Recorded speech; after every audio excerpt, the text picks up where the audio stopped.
Hello दोस्तों, मेरा नाम गुरिंदर सिंह। मेरा खबरी जी मेरा यूट्यूब चैनल संग्रूर पंजाब के डाई ਤੁਹਾਡਾ स्वागत है।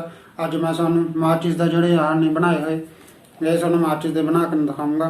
ये मैं गोल कर लिया, जो भी गोल करके ये देखो जोड़ा होंगे अपना गुड्डी पेपर वो लगाता कट के। देखो हम आप कोई नवी चीज़ बनावांगे, ठीक है। ये लगा लिया, उस बाद आप ग्लू गन की मदद इन्हों जोड़ांगे, ठीक है। मैं जोड़ना शुरू करदा, ठीक है।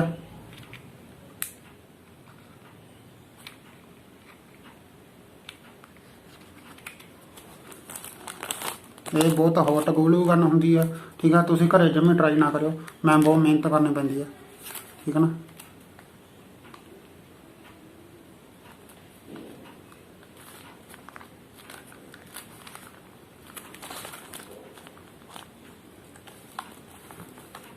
ਤਾਂ ਇਹਨੂੰ ਹੌਟ ਗਲੂ ਗਨ ਕਹਿੰਦੇ ਆ।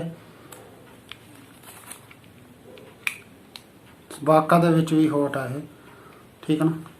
ਆਪਾਂ ਐਕਸਪੈਰੀਮੈਂਟ ਕਰਨ ਲੱਗੇ ਹਾਂ, ਠੀਕ ਹੈ।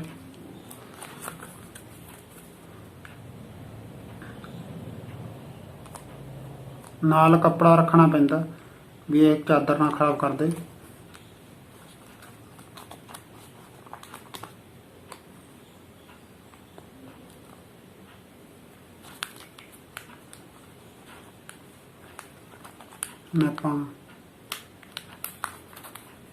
जल्दी जल्दी गर्म हो ठंडी हो जाती है, जल्दी गर्म हो जाती है।